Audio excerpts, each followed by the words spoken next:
think when Virgin Killer became had the gold status in Japan, I think this was our very first gold album anyway, ever. Yes, it was the first gold album, and I mean, to have a gold album in Japan, this was like, wow. When we had the chance to go to Japan, and Dieter Dierks worked very much behind the scenes, getting this all together and make it work for this first trip to Japan in '78. I still couldn't believe that we really go to Japan. And I remember I only could believe it when I saw a German music magazine, and there was a ticket of the shows we were supposed to play in Tokyo, Sun Plaza Hall, and it was like a music magazine, and there was this ticket, and it said Scorpions, Sun Plaza Hall, Tokyo, blah, blah, blah, blah, blah. And I went, wow. This when I finally really believed that we really will go to Japan. Because this was like, come on, for a German band, this was 77, 78. It was just like something out of this world, you know, to go to a place like Japan, you know, around the world. And I mean, looking back, I think I was like 29 or something, or like 78, I was 30, you know. But still, this flight to Japan was my very first flight ever. Oh, really? It was my very first flight ever, and I was 30 years old. So when we arrived, actually, for the first time in Tokyo, to play concerts there, we arrived at the airport, and there was like Beatlemania, really screaming fans, and I couldn't believe it. You know, I felt like, you know, what is this in Germany? Unknown band, basically, and they're suddenly superstars, you know, and everybody followed us, all the girls following us on the street, you know. When we stopped somewhere, then they all stopped. Respect, you know, and about 50 to 100 yards distance, you know. It was unreal experiences, and then they all came up with presents, giving us the little dolls, you know. It was unbelievable. It felt pretty amazing because I had never been to Asia, and I had no preconceptions. I didn't know what to expect. I remember I was, after all these many fans, 500 or how many there were, we got picked up by our bodyguards into the limousine, and I turned around. I think I was sitting on the front seat. I turned around and said, hey, now you can see, you can get the feeling how it is to be a superstar. It was such an amazing welcome. And for us, it was after all the shows we did in Europe and in England, in France, you know, in Germany. Completely different world. Now we arrived in a way for the very first time being really an international band. It was actually a paradise for a young man at the time, because you heard about these stories, you dream about these stories, groupies. You couldn't even imagine this here in Germany. So suddenly there's 500 girls, suddenly they're screaming for you. This was hard to get, you know, in the beginning. I felt like immediately like a bond to the Japanese people, and it was not necessarily because they loved our albums. That was more secondary, you know. It was more that you could see. Also, when the audience, when we played, the people were so deeply in the music. They know the stuff exactly, they study it, and it really touches their heart. It's obvious. So when you play something, you're really getting right through to the core. And I remember the first show we did at Sun Plaza. To me, everything was right that night. We had never, in those 5 years, had a show like that. everything was right. The stage sounded great, the band sounded great. There was a kind of Scorpions mania because somehow the Japanese, they're very much connected also somehow with the classic German music, and somehow we know it by the fans, by the fan letters, that they like German music, especially also classic. And of course, Virgin Killer was gold already. And the people there were sending us crazy letters, come over here. And of course, the reflection of that was then there. We played like, I thought, our best ever show, and it was exhilarating. And part of that, a large part of that was because of the Japanese audience. It was like give and take. And you remember that feeling, yeah? It was very similar. They are so polite. Very polite. And it's genuinely polite. So quiet before the show starts. I mean, the shows in Japan, they start very early. No warm-up band. No support band. And that means, let's say, 7 o'clock. 7 o'clock you're on stage because they have to catch the tube. Exactly. They come from their work, from their jobs, and they stay in the city, they go to the concert, watch the show, whoever artist comes in, and then after that they go home. And some of them have a long way to go home. And so that's why it starts so early, and it's all so to the minute. You're in your dressing room, you hear, like in a theater. Absolutely. You see a clock, and somebody's talking in Japanese, like, ladies and gentlemen, sit down, please, and it's your backstage. The minute before you go out, and it's like, is there anybody out there? Yeah. I mean, you come from Europe where everybody is going, it's so massively loud. And there you are backstage or behind the curtain before the show starts. And it feels like nobody's out there. The first night, I asked Mr. Udo, I said, Mr. Udo, you told me it's sold out. Yeah, it's sold out. Yeah, but I don't hear anything. He said, come with me. So he opened the curtain a little bit. The whole place was sold out and very quiet. The minute you go out, it's like all hell breaks loose, and they really go crazy. But I remember at the time, the fans were not allowed really to stand up, to get up. The security was very tight. The problem was, I think 2 or 3 months before us, I think Rainbow played there, and there was 1 or 2 people killed at a rock concert, and the Japanese people were afraid. They were afraid that something happened again. It was about we can have these shows here, these kind of crazy rock shows, but we have to. It's got to be more controlled, And but anyway, even. When they tried to keep the fans in control, they went nuts. We was overwhelmed. I remember also having always the limos, and Zach was one guy of the bodyguards, and the other one I forgot the name. Yeah, we had the feeling, hey, we want to go to McDonald's with a limousine. And we went with a limousine to McDonald's, got our stuff to eat, and it was like a Herman. He was the guy, he bought a kimono, and when he came back to Germany, he was with the kimono, went in the club, and everybody saw what is happening with this guy? I bought myself a kimono in Japan, and I kept it on me during the time I was there, and I didn't take it off when we came back to Hanover. For weeks and weeks I went to discotheques in Hanover and to clubs. Believe it or not, every night, because of this kimono, all the girls there said, where did you get this? This is very nice. Where did you buy it, And my line was usually, yeah, come, I'll show you at home, you can try it on and all this stuff, Tokyo was for the first time we realized that we rock stars there, and for the first time you realized women, groupies, this was all there for the first time. It was also a moment, now we really have to deliver and put up a great show, a great concert. I remember standing on stage, getting some ideas that I didn't have before. Suddenly I started playing some Japanese little melodies in my solos. It kept creeping in, you know. So, you know, I think we were picking up something that was in the air, you know.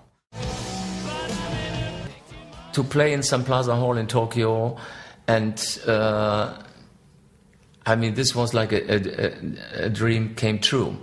And we knew we were strong, with a great set of music. And I also remember that weeks before we left for Japan, I was in touch with our Japanese fan club. And I wanted to sing a Japanese song. And so I was in touch with them, and I asked them, please, maybe you find a special Japanese traditional something that I can sing with the audience when we come over to, when we come to Japan. And so I got a tape or something, like in those days we still had cassettes, you know. And I had a lady at the music school in Hanover, and she was Japanese, and she helped me with the pronunciation and to make it all work. But in the end, it was Gabi, my wife, who really pushed me into those kitchen rehearsals for Kojo no Tsuki, because I said, it's impossible for me to learn that song. And you didn't tell us, you showed it to us on the stage before the first show, I remember it. Yeah, so it was something also to sing in Japanese language, you know, and so we were on tour, and I had no time to really go to this music school, to this teacher. And when I came back and I saw the lyrics, and I said to Gabi, I will read it from the paper, that's fine. And Gabi went like, no way, you cannot do this.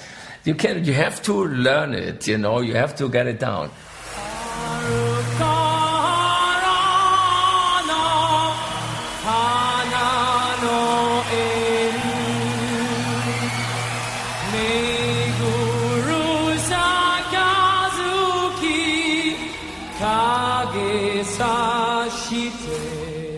So I learned it in those, like, I call it like our kitchen sessions. I learned the lyrics, and you can wake me up in the middle of the night and I can sing it even today. Yeah, but you didn't show it to us. I mean, we didn't know about it until we were in Japan. You know, then he said, oh, I've got this song. And then he sang it to me on the stage, you know, and I thought, but it was like crystal clear, you know, and we made it up there on that stage. And just on the rehearsal, I remember that.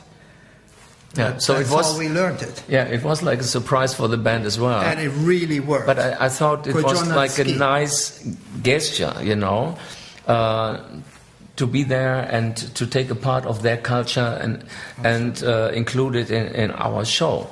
And I think the Japanese really loved that song. They loved it, and it started sounding like a Scorpions song. They thought some people thought we had written it. Yeah, and not the Japanese, of course, but Uli played a wonderful solo, had the singing part with the audience, and I had the audience, the Japanese fans taking over, and turned out really good. And then the guitar sets in, and then really sounds like a heavy rock song, you know, and anthem, like a Japanese anthem. And I remember when we came back, and later on we played in Europe and like playing shows in France. It was a German band singing a Japanese song, and the French audience was singing along with it, you know. And this was always our idea with music, building bridges and bringing people together with music. And that shows really in a wonderful way, especially in Kojo no Tsuki. Yeah, that was fantastic. It was really something which also was a puzzle to get into the situation, to get our first American tour, get our management, get our agency, because now Tokyo Tapes became so unusual. People liked it so much and so outstanding that, of course, Americans were writing fan letters and what is happening with you guys? You're playing everywhere in the world, but not in America. You don't like us or what? The fact was that in America, managers like Leberkrebs they watched the band from America and said, hey, this is a great band. They play in Japan. So if they play in Japan, they can play the United States as well. So it was a huge stepping stone for us, becoming part of the international family of rock. Our fan club, we had a very big fan club in Japan, in Tokyo, also sitting in Tokyo, and there wanted to show us the city with all the different things and so. And Uli, Klaus and me, we said, okay, we come with you guys, we go. So, and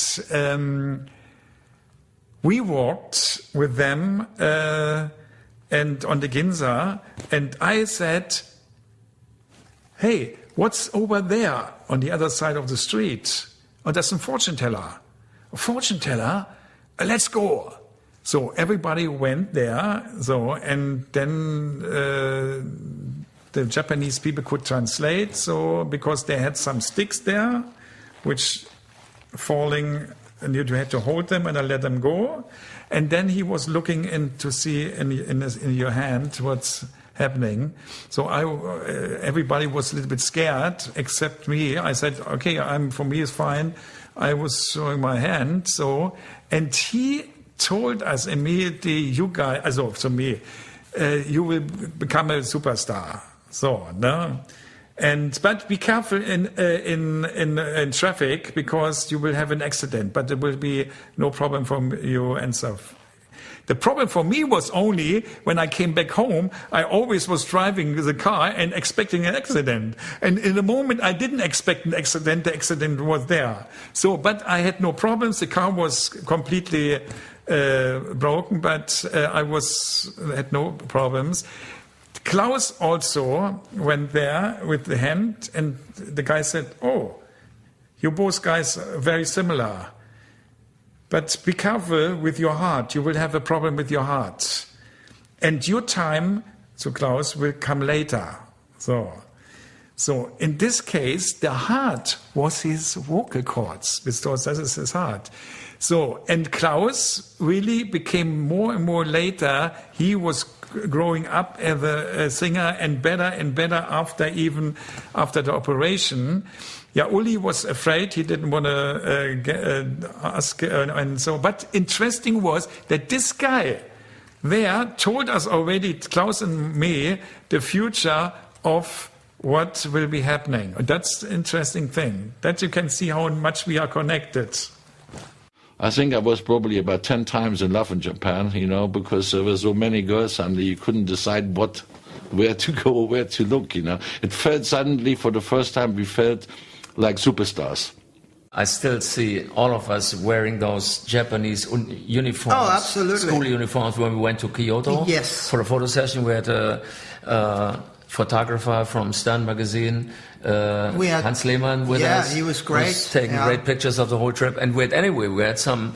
Since this was the very first time for a German band, we had many German journalists, music magazines, and from Pop Rocky, Tränkler, Winfried Tränkler, Radio, our friend from Switzerland, Jörg Marquardt. Yeah. And so they all wanted to come along with us to be part of this whole Scorpions being in Japan, like big in Japan experience, it was wonderful. That's what, like today, a German band plays in Japan. Yeah, great, But back then, it was like we were pioneers in a way. Oh yeah.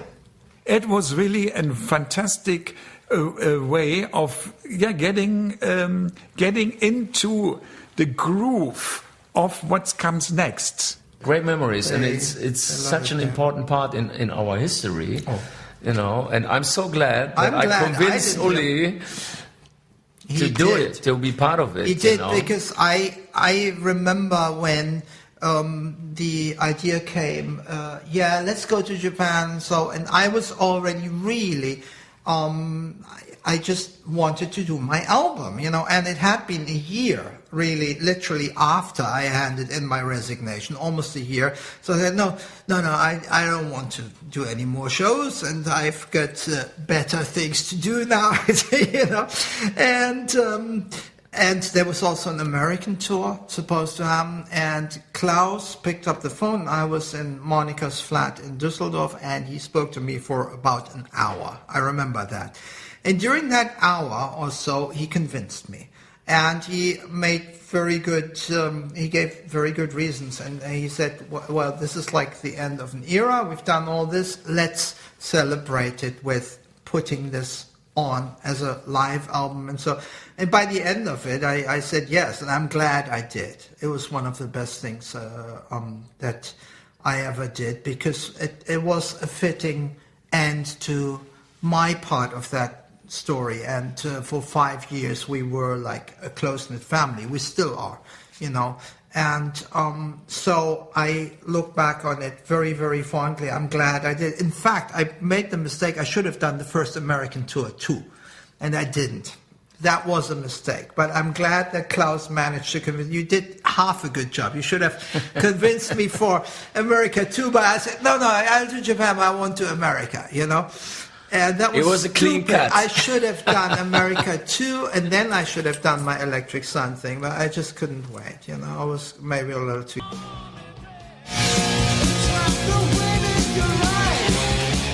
Hans Lehmann was the photographer. He came along on this trip, a Sternfotograf from Hamburg, and he did some great shots.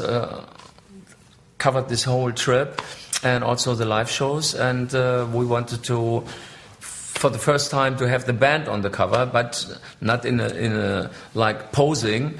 So we wanted to have a shot from the show, and we thought with this picture, Rudolf and Francis on the front cover, and I think it's me on the back presenting my brand new kimono.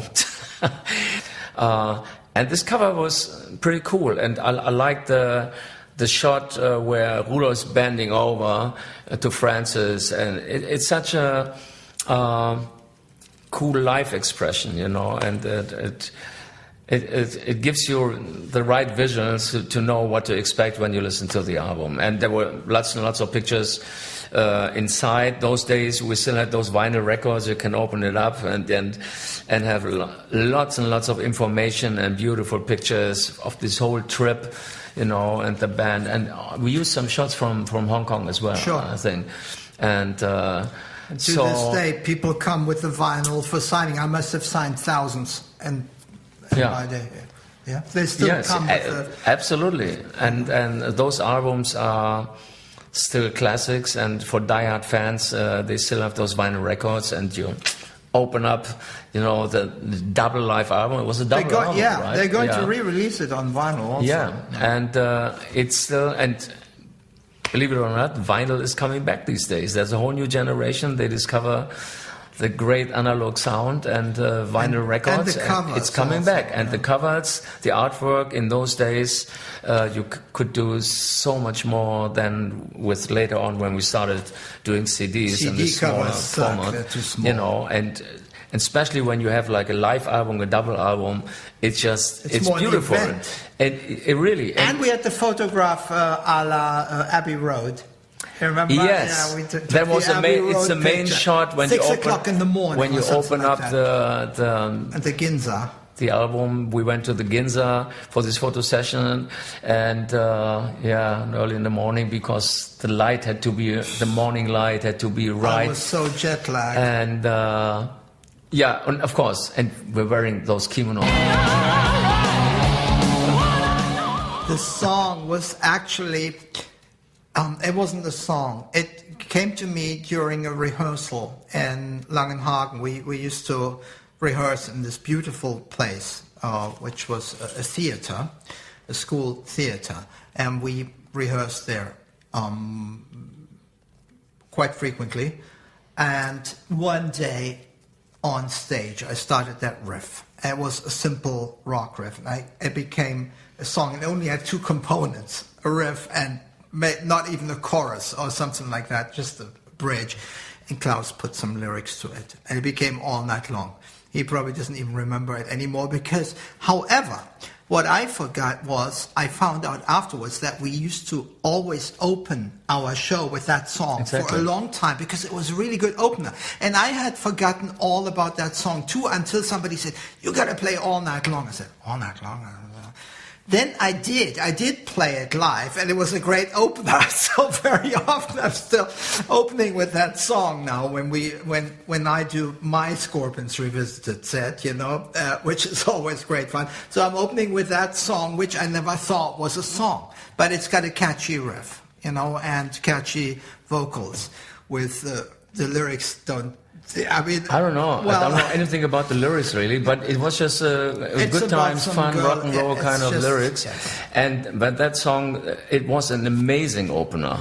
It was a good opener. It's just so relaxed on stage, and there's no questions asked, and you can't go wrong with that one. It's just a great riff, and I like that song. And I think it's the first one on Tokyo. I think it's the beginning of Tokyo. Yeah. I haven't heard it in a long time. And we just needed some riff song that has this cool opening.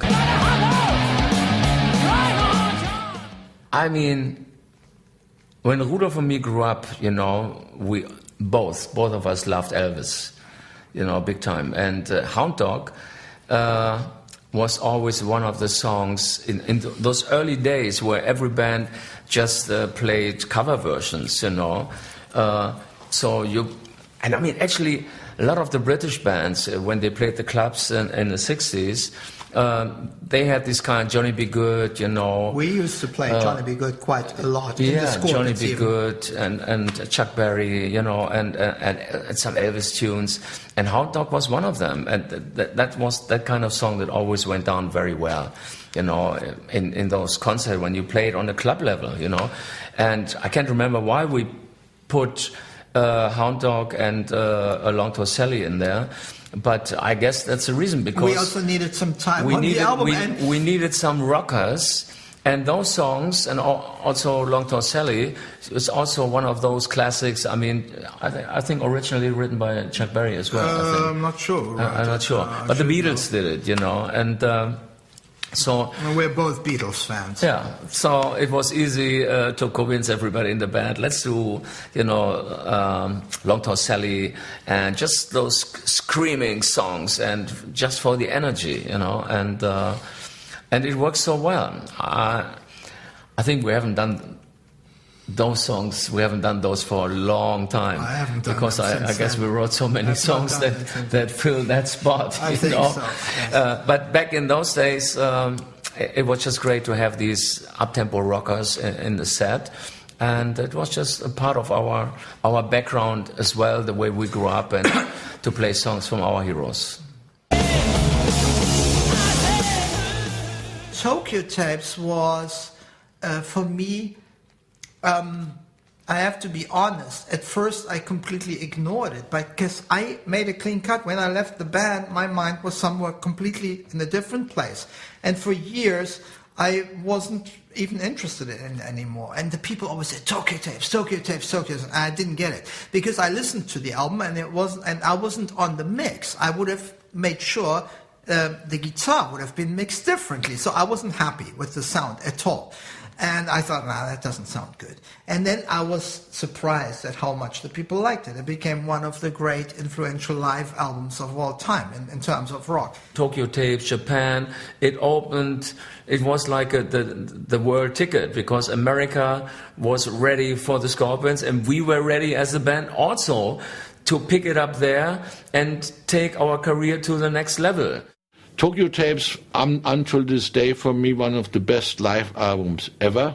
I'm very proud for that album. It was recorded on 2 nights in Tokyo, Sun Plaza Hall. We took the best takes out of that album, and when you listen to the takes, when you listen to Tokyo Tapes, you can feel the atmosphere literally in the air. The energy is poor. The Japanese fans deliver the rest. You can see the band was already on its way to stardom. with that album for sure. Years and years came back, and the people always kept saying, Tokyo Tapes, and finally I gave into it, and my best friend in Hamburg, he played it to me, and he said, you got to listen to this, and I said, yes, now I understand. It's a highlight of the first chapter